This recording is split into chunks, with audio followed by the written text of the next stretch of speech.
Welcome back to the deep dive. Today, we are staring down the barrel of a scenario that I think keeps every intelligence officer and, honestly, every parent awake at night. We're talking about a dual threat event. I want you to just imagine, if you can, the absolute worst day of your life, but it's happening on two completely distinct fronts at the same time. Simultaneously.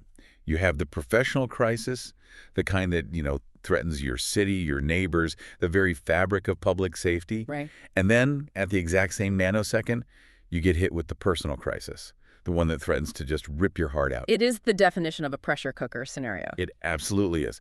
In behavioral psychology, we often talk about cognitive bandwidth, the amount of load a person can handle before they just snap. Sure. And usually, professionals like the ones we're discussing today, they survive by compartmentalizing. Yeah. You put the job in one box, you put the family in another. But not today. No. In the Cross and Sampson files we were analyzing today, those boxes have been smashed together with a sledgehammer. And we are digging into a stack of documents that is, frankly, overwhelming. We've got case reports, surveillance logs, witness interviews, forensic analysis. It involves Dr. Alex Cross and Detective John Sampson. And let me tell you, it paints a picture of a calm morning in Washington, D.C. that gets shattered so fast it'll give you whiplash. It's a study in contrast. That's really the theme of this entire file. On one side, you have Dr. Cross, a legendary forensic psychologist, right? He's sitting in his kitchen. Enjoying breakfast with his family. It's domestic bliss, the smell of coffee, the sound of someone typing. And on the other side, just a few miles away, you have this calculated, vicious act of terror ripping through a busy intersection. And in the terrifying part, the hook that just grabs you is that these two worlds collide.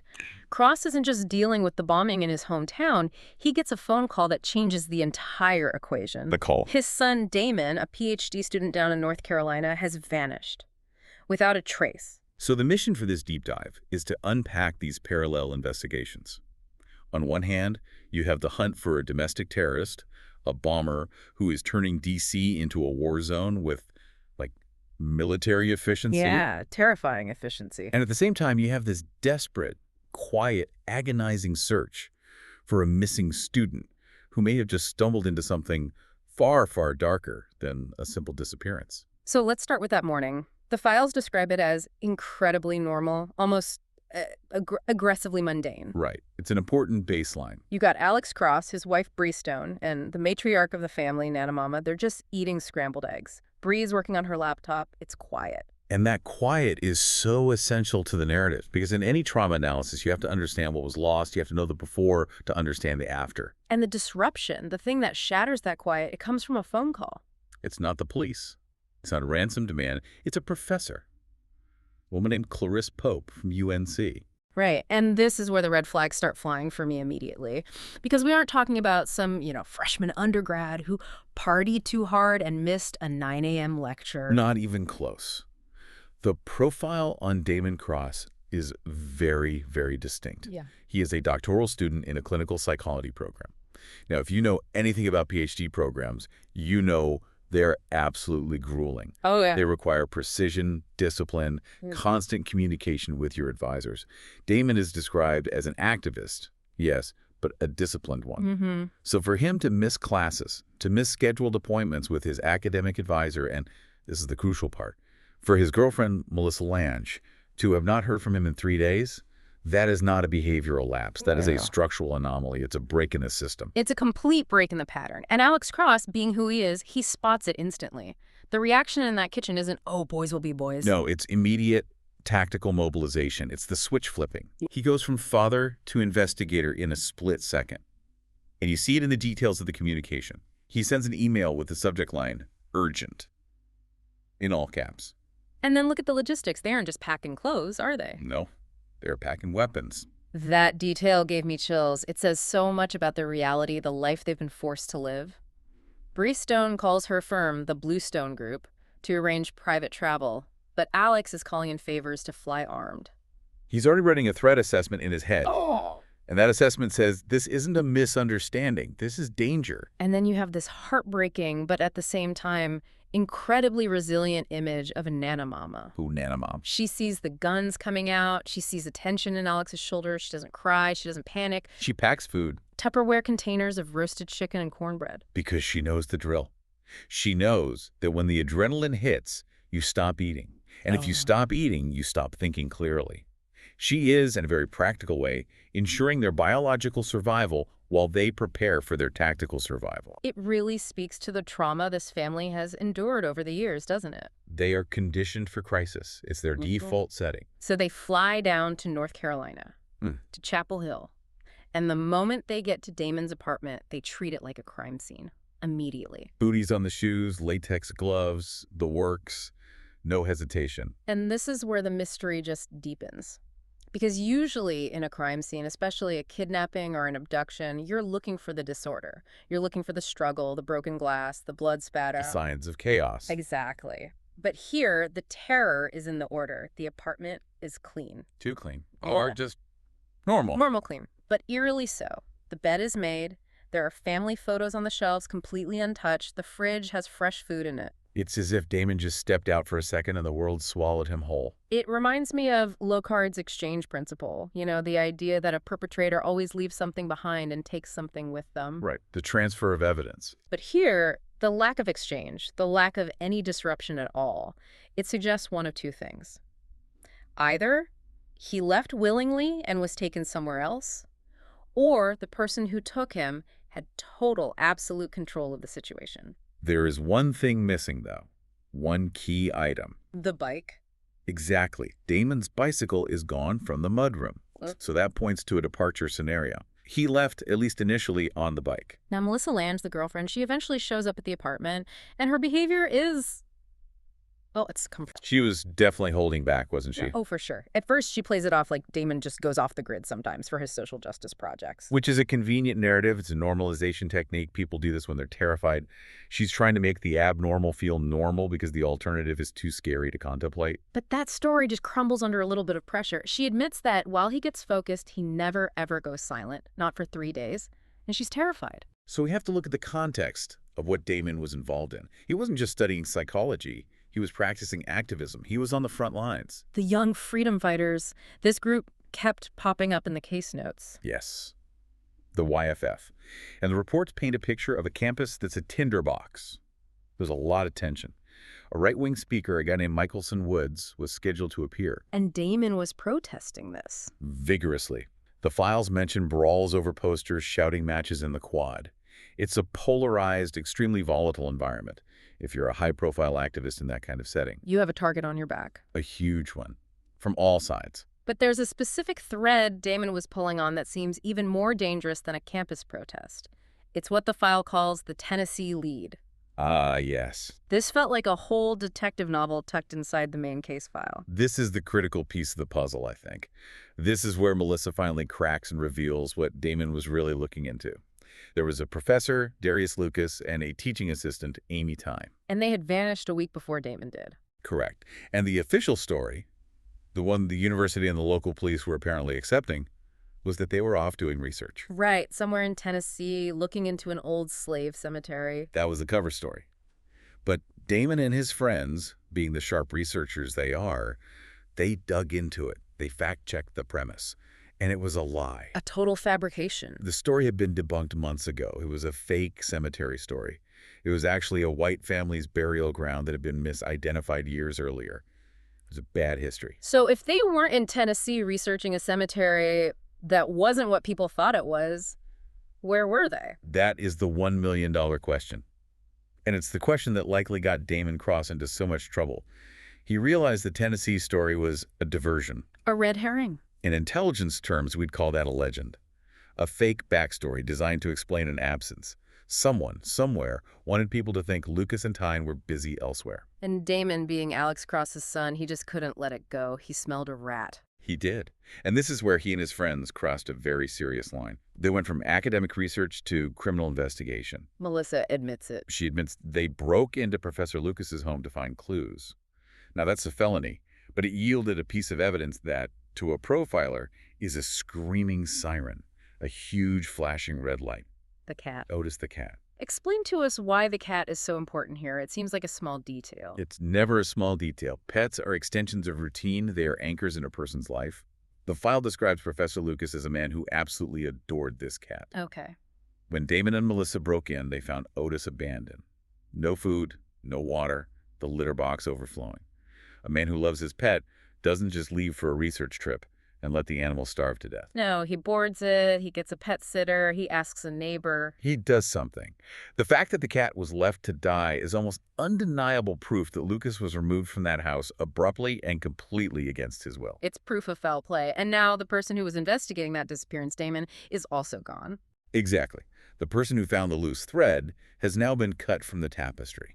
You'd think the police would be all over this. I mean, come on. You've got 2 missing faculty members and now a missing PhD student, all potentially linked. You would think so. Yeah. But when Alex and Bree go to the campus police chief, a guy named Amberson, they get stonewalled. It's the classic bureaucratic blockade. It is. Amberson just hides behind protocol. He's an adult. He lives off campus. He uses all this corporate speak jargon, talking about keeping an active interface. What does that even mean? It's a fancy way of saying we aren't doing anything, but we want to sound like we are. It just highlights this terrifying efficiency of a criminal versus the sluggishness of an institution. Yeah. Police departments are fundamentally reactive organizations. Yeah. They need a body or a clear crime scene to really get the gears turning. Alex Cross is trying to get them to move on instinct and pattern recognition, and they can't, or they won't do it. It's frustrating just reading about it. I can't imagine living it. And while Alex is fighting this battle of institutional inertia in North Carolina, John Sampson is facing a literal war zone in D.C. Let's pivot to the bombings. the contrast is just so jarring. In Chapel Hill, it's a quiet, eerie, creeping mystery. In D.C., it is loud, visceral horror. The first blast happens at 13th and N Street Northwest. A busy intersection. And Sampson is dropping his daughter, Willow, off at school. It's this perfectly normal dad moment, walking her to the door. And then the world just explodes. He gets the call. He's first on scene. He arrives, and the descriptions in the file they're horrific. We don't need to be gratuitous, but you have to understand the scale of the devastation. Severed limbs and trees, the smell of cordite and burning rubber, chaos. And this is where we meet a pivotal character in this entire investigation, ATF agent Anna Rizzo. I love her. The file makes her sound like a complete force of nature. She is. She's a bomb expert, a legend in her field. The notes say she once found a viable thumbprint on a grain silo bomb in Iowa. She reads the debris like a book, and she identifies the device almost immediately. It's an ANFO bomb. Okay, break that down for us. What is ANFO? Ammonium nitrate fuel oil. It's basically a mixture of fertilizer and diesel fuel.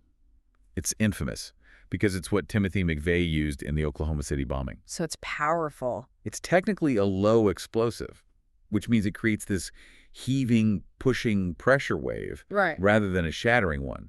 But when you pack it into a confined space like a white van, that pressure wave is absolutely devastating. But this wasn't just a big bang, was it? It was designed specifically for maximum human suffering. That's right. Rizzo finds shrapnel, hundreds of bolts, screws, metal scraps embedded in the blast radius, in everything. Cars, walls, people. So it turns the bomb into a giant omnidirectional shotgun. Precisely. This wasn't a political statement against a building or some piece of infrastructure. It was an anti-personnel weapon. The intent was to shred human bodies, period. And she finds something else, doesn't she? Something that acts as a kind of signature? She finds a fragment, a tiny piece of a green C4 wrapper. Now, this is where the forensic details get incredibly significant. Why C4? C4 is a military-grade plastic explosive. It's stable, it's powerful, and it is strictly controlled. And to track it, manufacturers add something called tagans. It's like a VIN number for explosives. That's a perfect analogy. Yeah. They are microscopic, color-coded plastic chips mixed right into the explosive dough. If a bomb goes off, investigators can sweep the dust, find a tagant, put it under a microscope, and they know exactly who made it, which batch it came from, and who bought it. But here's the kicker, right? The tagant from this piece of C4, it isn't in the standard database. Which is a massive anomaly, a huge red flag for the investigation. What does that imply? Where would it come from? It implies it came from a black source. Classified, likely government, maybe CIA, maybe special operations, maybe some off-the-books program we don't even know about. So this tells Rizzo and Sampson they aren't dealing with some garage hobbyist who learned bomb making on YouTube. Not at all. Yeah. They're dealing with someone who has access to high-level, restricted military ordnance. Someone with training. Someone from inside the system. And the bomber isn't done. Just as they're processing this, there's a second blast. This one at the Vietnam Veterans Memorial. This location is sacred. And the file notes that Sampson, a veteran himself, feels it personally. It's a deep insult. But notice the targeting again. The reports are clear that no structural damage was intended to the wall itself. The target was the walkway. The target was the people, the tourists, the joggers, the veterans who were there paying their respect. It's psychological warfare. 100%. Rizzo and Sampson realized the bomber's profile isn't about destroying infrastructure. It's about destroying the psyche of the city. The famous quote comes to mind, "The purpose of terror is terror." And by hitting a memorial, he's attacking the national memory itself. He's saying nothing is sacred. Nowhere is safe. So how do they even begin to catch a ghost who uses classified explosives and targets random people? They use a brilliant surveillance technique called walking back the cat. I'd never heard this term before reading these files, but it makes perfect sense. Explain it. Well, a standard investigation moved forward in time. The bomb went off. Where did the guy go? Walking back at the cat. The cat moves backward. They take the last known sighting, the surveillance footage of the white van at the first bombing, and they rewind the tape. Block by block. Camera by camera. They trace the vehicle's path backward through the city, through traffic lights, past storefronts, all the way to its point of origin. And it leads them to Reagan National Airport. To a long-term parking garage. And there, under the fluorescent lights, they get eyes on him. And he's careful. Extremely. Yeah. The suspect paid for the rental in cash. He wore gloves the whole time. He wore a mask. Rizzo's note in the file calls him fastidious. He's careful. He's disciplined. He practices what we call OPSEC, operational security. But even the most careful people make mistakes. Or, in this case, technology just catches up to them. They have a blurry image of the guy in the van and a blurry image of the guy at the second bombing site. And this is where the tech comes in. They use a program called Flash Talbot. It's an advanced AI facial recognition system. It doesn't need a full, clear face. Right. It can take the partial geometry, maybe just the ridge of the nose and the distance between the eyes, and run it against millions of images in government databases. And it gets a hit. It manages to match the suspect in the white painter's overalls, from the first bomb to the suspect in the yellow jacket from the second bomb, and from there to a driver's license photo. And they get a name. Aiden Phillips. And the profile that comes with that name is terrifyingly perfect for this kind of crime. Let's unpack who this guy is, because on paper, he really started out as an American hero. He did. He's 34 years old. Yeah. Separated, 2 kids. And his background is, well, special forces. And a Green Beret. A Green Beret. But not just any Green Beret. His specialty was EOD, explosive ordnance disposal. He was an instructor. So wait, he literally taught people how to build and dismantle the exact same kinds of bombs he's now using to kill innocent people. He is a master of his craft. He knows circuitry, he knows blast yield, he knows structural integrity, he knows how to maximize carnage. He's not guessing. Every single action is precise. But the file also notes his psychological decline. This isn't the same man who served his country. Not even close. He had a diagnosis of severe PTSD. He was being treated, or was supposed to be, at a Richmond VA hospital. And crucially, he developed a deep, simmering anti-government sentiment that really intensified after the messy withdrawal from Afghanistan. His wife, Lisa, describes it later in the files in her interview with Sampson. She talks about the 1,000-yard stare. That's such a chilling phrase. She said he would just sit outside in a blanket, even when it was cold, just staring at nothing, saying his friends died for nothing, that the government betrayed them all. It's a tragic, but unfortunately not uncommon, trajectory. We sometimes see this archetype in criminal profiling, the protector turned predator.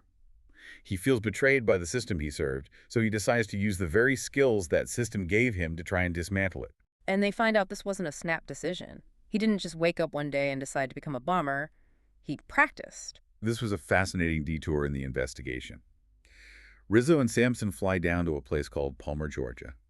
There's a sand pit there, a place where locals go to shoot guns and drink beer. Right. But a year prior, there was a report of a massive unexplained explosion that left a huge crater. And the forensics from that old crater matched the DC bombs perfectly. An exact match. The blast radius was approximately 170 feet. The shrapnel they dug out of the surrounding trees, the nuts and bolts, were identical. And get this, Aiden Phillips had been arrested there. But they let him go. They let him go. Lack of evidence. The local cops didn't know what they were looking at. They didn't have an Anna Rizzo on hand to tell them this was a proof of concept. It was a dress rehearsal for the massacre in Washington, and it went completely unnoticed by the system. That's the system failing again. It is. A catastrophic failure. So now they know who he is. They know he's a professional. They get a location on him, a motel in Virginia called the Sunset Shores. They gear up for a raid. A full-scale operation. And I have to say, reading the description of this raid, I was on the edge of my seat. It's written like a thriller. It was a masterclass in tension. You have the FBI hostage rescue team, the Virginia State Police. They use a flashbang, they use a battering ram, they breach the door. But Phillips is gone. He's in the wind. But he left a parting gift for them. A Claymore mine. Rigged to the door. Now, explain a Claymore to me, because in movies it's just this big explosion, but it's much more specific and deadly than that, isn't it? Oh, much more. A grenade kills in a 360-degree radius. It's indiscriminate. A Claymore is directional.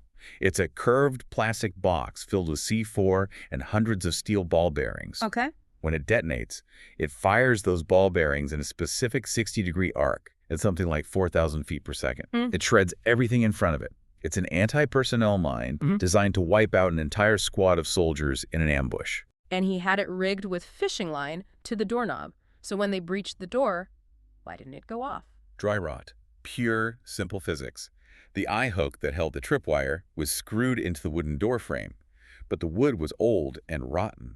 So when the door flew open, instead of pulling the pin on the detonator, the hook just ripped out of the soft wood. That is the only reason the entire entry team wasn't just shredded into pieces. Luck. Yeah. A few millimeters of rotten wood, inches from death. And inside the room, what did they find? Nothing. The room was empty, except for the trophy wall. This gives us a real window into his obsession, his psychology. It does. The walls were covered in news clippings of the bombings, but he had circled the casualty counts in red pen. He wasn't looking at his handiwork with regret or horror. He was keeping score. It's absolutely chilling. So we have Aiden Phillips, a highly trained, psychologically unstable bomber on the loose with access to military-grade explosives. And meanwhile, Alex Cross is in the middle of the woods in North Carolina, just staring at an abandoned bicycle. The convergence of these two storylines is where the emotional weight of this case file really hits you. Because Bree Stone is being pulled back into the national security orbit by her duty and her skills, and it leaves Alex somewhat isolated in the physical search for Damon. Let's talk about Bree's decision here. She lives Alex in the woods to go back to D.C. and work the case from the Bluestone side. That had to be an impossible choice for a mother, for a wife. It's the dual threat dilemma in its purest form. She knows that her physical presence in the woods is helpful, it's supportive, but she also knows her digital presence in D.C. is powerful. She has access to tools and systems that Alex just doesn't. The proprietary software, the ability to skirt the legal lines. She basically admits in her logs she's going to break the law. Hmm? She's inserting a search for Damon, a civilian missing person, into a classified top-secret government search for the D.C. bomber. It's an incredibly risky move. She could lose her security clearance, her company, everything. It's a desperate move. She's piggybacking a personal crisis onto a national security manhunt. But she's betting on a collision. She's betting that if these two cases are somehow linked, the data will eventually overlap. And back in North Carolina, they finally find the bike. Yes, at the Mason Farm Biological Reserve. A park. And the condition of the bike is telling, isn't it? Very. There's no blood, no damage, no sign of a struggle at all. It was just left there, propped against a tree. So either he left it there or it was planted there to throw them off. Exactly. It's a dead end that feels like a clue, or a clue that feels like a dead end. They organize a search party, students, cadets from the university. But the files say it's a disappointing effort. They find nothing. It's just dense woods and silence. And you have to juxtapose that image, Alex Cross, a father, yelling his son's name into the trees and getting only silence back with John Sampson's experience back in Virginia. He's interviewing the bomber's wife, Lisa Phillips. And that interview is just heartbreaking. She's in this nice suburban house trying to protect her kids from this unfolding nightmare. And Sampson has to sit there and show her these surveillance photos. And she breaks. She confirms it's him. She does. But that confirmation comes with this wave of grief and realization that the man she knew, the man she married, is gone. That 1,000-yard stare comment she makes is so pivotal. It confirms that Phillips has dissociated. He's operating on a different plane of reality. He's not thinking about his family. He's thinking about the mission, whatever that twisted mission has become in his head. So where does this leave us at this point in the investigation? We have a bomber who is fastidious, efficient, and motivated by this twisted sense of betrayal. And we have a missing persons case that is messy, silent, and just getting more and more ominous. The connection between the two is the giant question mark hanging over everything. We know Breestone is running her high-risk search, betting on a collision. Which raises the fundamental question, are these two events actually linked, or is it just the cruelest coincidence in the world? Well, if you look at it from a professional expert perspective, you rarely, if ever, believe in coincidences of this magnitude. You have a major domestic terror event and the disappearance of the son of a very prominent law enforcement figure occurring simultaneously. It feels connected. It feels connected. Yeah. And let's not forget the young freedom fighters and the political tension on that campus where Damon was. Could Phillips be connected to that? Could the bomber be working with the same people Damon was investigating? That's a terrifying possibility. Look at the ideological overlap. Phillips is virulently anti-government. The YFF is a right-wing extremist group that is also anti-government. What if Damon and Professor Lucas found out that a local militia or even a national terror cell was funding the YFF or using the campus for recruitment? That would be a reason to get them silenced. Silenced fast. And if aiding Phillips is the enforcer for that cell, if he's their muscle, then Damon Cross is in the hands of a man who builds claymore mines in motel rooms for fun. That is a terrifying thought. It is. But we have to follow the evidence. That taggant from the C4 is the key. If Rizzo can trace that specific batch of C4, it might lead not just to Phillips, but to who supplied it to him. You think he has a handler?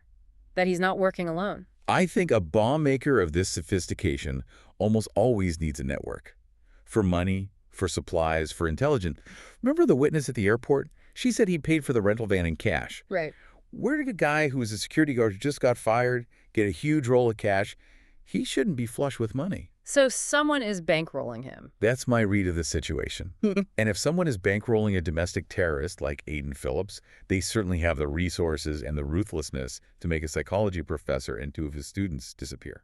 So we're not just looking for a bomber. We're looking for a puppet master. We're looking for the connection. And I have a strong feeling that the connection lies in the research Damon was doing. The Tennessee lead might be a geographical dead end, but thematically, it's the smoking gun. What were Lucas and Tyne really looking at?